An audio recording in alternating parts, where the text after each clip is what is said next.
Hello, everyone. Rabbi Abe here from Rabbi Abe Hardoon Consciousness Coach.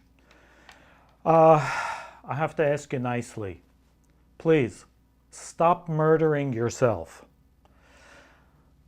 Before we get into it, and I will show you something unbelievable that the Bible says in its secret way, please hit the thumbs up now so I don't forget to tell you later, and subscribe if you're not already subscribed. This helps the algorithm on YouTube so we can get this information out to many more people.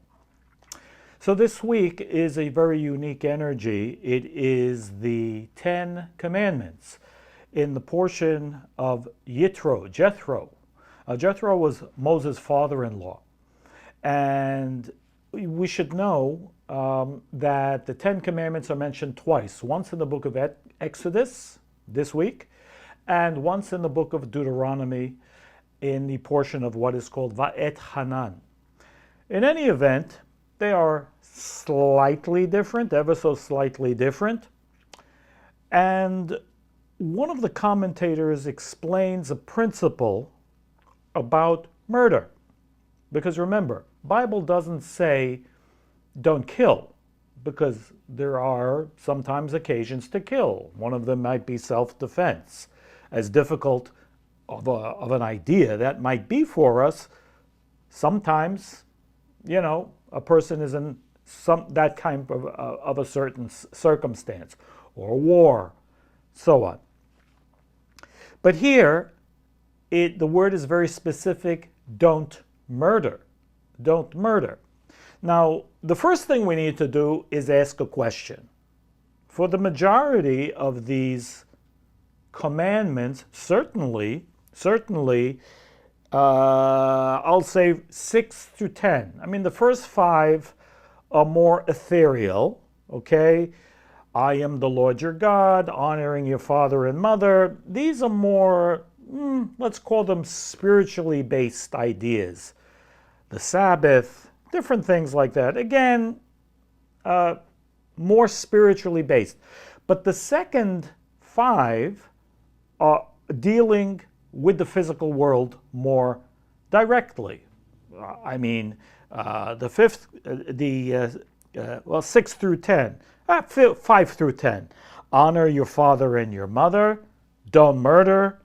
Adultery, not to steal. Don't bear false witness, and don't envy your neighbor. Okay, but we're going to speak about murder. Now, I have to put this idea in here right off the bat. Why the heck is this written? Why do we need a book to tell us not to murder? The Bible or any other book? In fact, I'll go as far to say is, were you planning to murder today? Did you murder? Are you going to murder tomorrow? And if the answer is no, if you were planning to, would you stop because you remembered, oh my gosh, I was going to murder, but I remembered. The Bible says don't do that. So, okay, forget the whole thing. It's ridiculous. So if you're not a murderer, we don't need the Bible to tell us not to murder, not to steal, or whatever. Because if we're a thief or if we're a murderer, we are not going to stop just because the book is not, it's telling us we shouldn't do that. A criminal is going to perform their criminal act. Creating laws or rules for moral people is kind of an oxymoron, because if you're a moral individual, you're not planning to commit a crime. So it's certainly not written for the criminal who doesn't care. And perhaps the moral individual doesn't need it. Why is it there? So according to the Kabbalist, in fact, the book of Zohar says something, and I'm not sure if it's tongue-in-cheek, but of course we know the Zohar doesn't say anything tongue-in-cheek. It's full of secrets itself, the Book of Splendor. And the Book of Splendor does not call the 10 Commandments 10 Commandments. In fact, if we're very strict in translating the Hebrew, then even 10 commandments doesn't really mean 10 commandments. In Hebrew, it's aseret hadibrot, from the word lidaber in Hebrew, which means to speak. So literally translated, these 10 items are really 10 sayings. A saying? It's a saying? You mean don't murder is a saying? The Zohar says, Eitzah tova in Hebrew, which means it's good advice. It's good advice? Not to murder is good advice. Well, once we understand the secret, then we'll understand why it is indeed. The Zohar is accurate. It is good advice. Why? So we need a little bit of foundation, as we usually do. I need to remind you that the wisdom of the Kabbalah was never about religion. Religion are the set of tools and rituals, and there are different ones for different frequencies of people. And, whatever works for you is great. But the universal truths are for everybody the same, like gravity, okay? Gravity operates for everybody the same, whether you live here or in Timbuktu. The same universal principle operates for everyone the same. So does electricity. I mean, whether you believe in it or not, it functions the same way for everybody. You know how to use it, it'll serve you. If you don't know how to use it, like you put your finger in the socket, universal principle, you'll get a shock. Even if you don't think so or you don't believe in it, you will still get a shock. So, the wisdom of the Kabbalah is there, and the ancients revealed this wisdom not to create religions or not to support religions of any kind, but merely to support humanity as to how to avoid getting shock treatment from the universe, how to avoid chaos and confusion, how to have more clarity, how to have, be more directed in life without us, having to be ultra smart or ultra wise. Because once we are able, if we understand how, to connect with the universal principles and the endless energy of the universe, the godly force, then we are directed to more of the right place at the right time, and we maybe somehow can avoid being in the wrong place at the wrong time, where there is perhaps pain, or chaos. It's probably a new word I should invent. Cain, which is a combination of chaos and pain.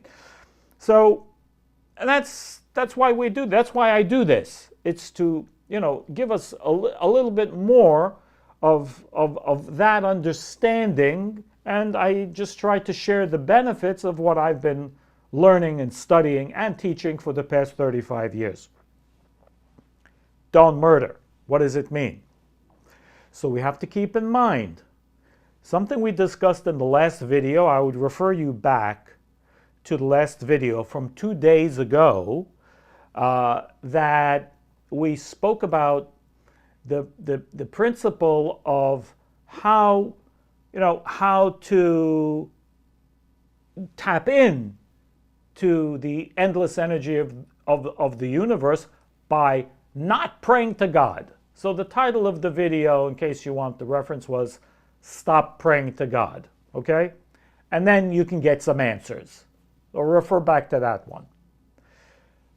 Falling back on that, the principle of certainty is a very important feature in our life, because we understand, if we understand, that the endless force, the godly force of light, which is every form of energy and fulfillment that we can ever possibly want, is constantly in a state of beneficence. So the way we say that is, it's constantly giving us, constantly sharing. Again, I use the analogy of the projector. The projector is always on projecting everything. But if there's no screen in front of that projector, there's no place for that energy, that light, or the image of what we need or want in our life to reflect. So I don't see the movie. I don't experience it. So, again, it's there, and at the same time, it's not there because I need to do something to reveal what's already there ahead of time. The answer is there. Now I have a question. So the answer is already there. Now I need to go through a process just to reveal the answer that was there beforehand. But it's so important to have the certainty that the answer is already there. And the only reason why I have a question is because the answer is there. So if I have certainty that the answer is there, I most certainly can reveal it. That means the healing is there. The relationship that I'm looking for is there if I have a real desire for it. Remember, if I have a real desire for that relationship, it means that the fulfillment of that relationship is present, and it's creating for me a desire to go through the process to reveal it in my life. It's the same with health, it's the same with money, it's the same with every form of fulfillment in our life. And therefore, this certainty of the answer, of the fulfillment, that we have true desires for, is there. The moment I lose that understanding, or I disconnect from that consciousness and the certainty that it's there, my work becomes more difficult. What is the meaning of don't murder? And there's a beautiful explanation from one of the great sages and Kabbalists. He was referred to by his main work, one of his main works called Bnei Yissaschar. And he wrote in one of his books, Derech Pekudav, which means the path to his obligations, meaning it's an explanation to many things that the Bible refers to, but doesn't necessarily explain, because again, the Bible, it's full of secrets. He talks about this idea of don't murder, and you will be amazed what he says. What is don't murder? Don't murder relates to worry. That's right, worry. When you worry about something, when you're stressed about something, it is considered as though you are murdering, he says. Why? Who are you murdering? Well, let's look at it for a moment. Now, again, we don't need the Bible to tell us don't murder other people, okay? Murderers are murderers. Fine. But we don't realize that we are murdering in the sense of the moment you lose your certainty about something. You're worried, I haven't found my relationship, my significant other, and it's been so many years. Oh, I lost money, and we'll be discussing that next video. I'll remind you later. And I'm worried. I'm worried. We worry all the time. What is he saying? He's saying the moment we fall into worry, we begin to stress about what we won't receive, it's about us, what we doubt. We're having doubts, because the moment you acknowledge your lack, you acknowledge it's missing from you, well then, now you're in another process. And what are you doing? You're murdering yourself. You're killing yourself. Why? Because you're not giving the opportunity. You rob the Creator of the opportunity to give you. Remember, the Creator wants to give us all the time. But the moment we fall into the doubt that it's there, and therefore I have a desire for it, we even speak this way, we kill our chances of getting it soon. The more you worry, the more you stress about what you want. Again, working for it, nurturing your process, absolutely great. But remember, you have the certainty that it's there. But you're worried and stressed, that's considered, according to him, murder. Now, whether we consider that murder or not, because that's a very strong word, you can think about it the way you like. That's okay. But perhaps he explained it that way just to give us the gravity, the degree of importance, how important it is to have this level of certainty in our life, because it can manifest things. The certainty is what manifests things. Yes, we have to go through the effort and the exercise. But if you don't have the certainty that this is something you are going to achieve, a very little chance that it's going to happen. It could happen, but if you don't have the certainty in the process, your chances are way slimmer. And, I love this beautiful explanation that tells us how important it is. Now, there's another part to this. He adds to it the idea of, well, what if you're worried about helping someone else? You want to help someone else, and you're worried maybe you won't be able to get there in time. You're worried you won't be able to fulfill your obligation to someone else, to help them, to support them in whichever way.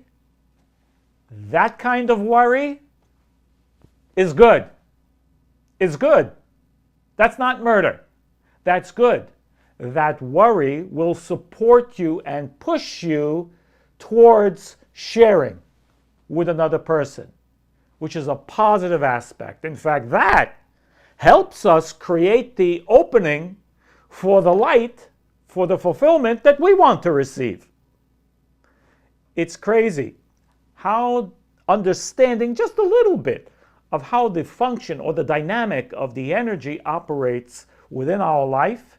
And if you'll just stop for a moment, sometimes when we stop and take notice how we were thinking, what we were doing, and when we receive, when we lose something, we'll begin to understand that this is in fact the way things actually operate. I would remind you, please, if you like this video, give it a thumbs up. Comment, please, if you have any questions. Remember, I offer a 30-minute free consultation. If you ask for that, you just need to email me at, or just go to rabbieabe.com, and you can schedule your own consultation there. And next video should be up on Sunday, where I'm going to explain how to reverse or transform any loss into a gain, whether it's money, whether it's a relationship that you lost, or whether it's whatever it is. Doesn't matter what it is, how to overcome and transform the loss into a profit. Wishing you all the best, be blessed, and remember, where your head is at, that's where you're at. All the best, everyone.